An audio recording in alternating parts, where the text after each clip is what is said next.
Bonjour, c'est Charles Morgan. Tout d'abord, je vous remercie d'avoir acheté mon livre Les secrets de l'immobilier.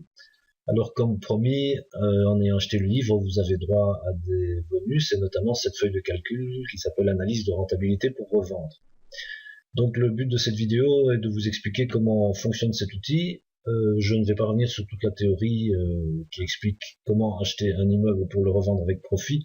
Tout cela est expliqué en détail dans le livre Les secrets de l'immobilier au chapitre 5. Donc voici comment se présente cette feuille. D'abord, la feuille est protégée, donc vous ne pouvez remplir que les cases en rosé. Toutes les autres, vous ne pouvez pas y toucher parce que c'est là derrière que se trouvent les calculs automatisés. Donc voilà, je vais vous expliquer comment fonctionne cet outil qui peut vous simplifier la vie et vous faire gagner du temps. Donc supposons que vous vous intéressiez à un appartement mis en vente pour, disons, 170 000 euros. Alors vous allez essayer de négocier avec le vendeur et la première chose que vous devez faire, c'est estimer un prix d'achat. Donc c'est la deuxième case ici, prix d'achat estimé pour les calculs. Parce que beaucoup de choses vont dépendre de ce prix, notamment les frais de garde, les frais d'achat, etc. Et donc il faut faire une estimation. Là, bon, disons que vous vous disiez que vous pourriez peut-être avoir l'appartement pour 155 000 euros après une négociation serrée avec le vendeur. Ça, c'est la première chose. Ensuite, vous allez déterminer le taux pour les frais d'achat. Bon, ça, cela dépend du pays dans lequel vous êtes. Ça peut être 5%, 8%, 10% ou 15%. Admettons ici qu'on considère que c'est 10%. La case suivante concerne le taux pour les frais de vente. Bon, là, ça dépend. Si vous vendez vous-même, vous n'aurez aucun frais de vente. Mais si vous passez par une agence, ils vont vous réclamer, par exemple, 3% plus TVA. Admettons ici que vous vendiez vous-même et vous mettez 0.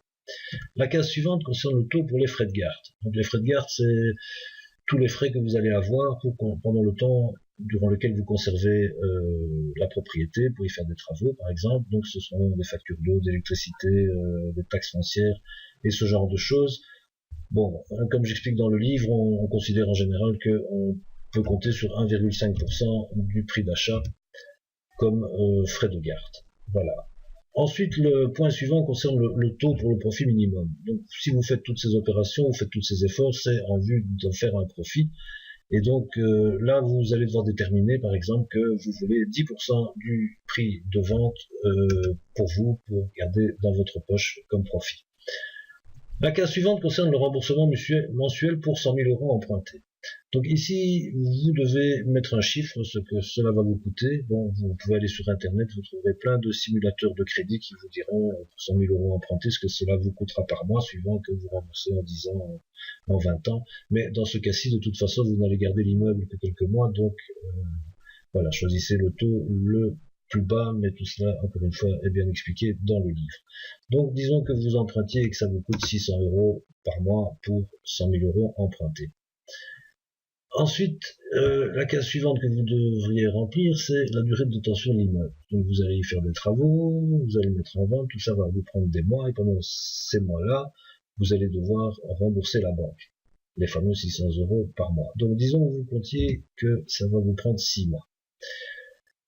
Ensuite, l'avant-dernière case à remplir est peut-être la plus importante, c'est la valeur après rénovation. La valeur après rénovation, eh bien, c'est le prix auquel vous pensez raisonnablement pouvoir vendre le bien une fois qu'il sera rénové, mis en valeur. Et voilà. Donc, pour déterminer cette valeur après rénovation, vous devez faire une petite étude et aller voir sur le marché immobilier là où vous êtes, combien se vendent des biens similaires, des appartements dans le même état que sera le vôtre après rénovation. Donc, encore une fois, allez voir dans le livre pour plus de détails. Mais disons que vous pensez que vous pourriez revendre cet appartement 200 000 euros. Vous mettez ça et ensuite, pour qu'il puisse se vendre à ce prix, vous allez devoir faire des travaux et admettons que cela va vous coûter 10 000 euros. Bon, ici, je vous conseille d'être conservateur et prudent parce que c'est un point sur lequel on se trompe souvent, qu'on a tendance à sous-estimer. Et si vous ne vous y connaissez pas suffisamment, je vous conseille de faire appel à un professionnel pour estimer le prix. Une fois que vous avez rentré toutes ces données, eh bien, voilà, vous faites le calcul tout seul. Vous avez le montant de vos frais d'achat, vos frais de garde, le coût du financement, ce que vous devrez payer à la banque pour garder l'immeuble, votre profit minimum qui est 10% de 200 000 euros, et la feuille vous calcule que vous pouvez, pour avoir ce profit, acheter votre appartement au maximum à 148 575 euros. Si vous l'achetez plus cher, eh bien, vous aurez un profit moindre. Voilà, j'espère que l'explication était claire. Si vous avez d'autres questions, n'hésitez pas à me joindre sur mon blog ou sur Facebook. Merci, bons investissements et à très bientôt.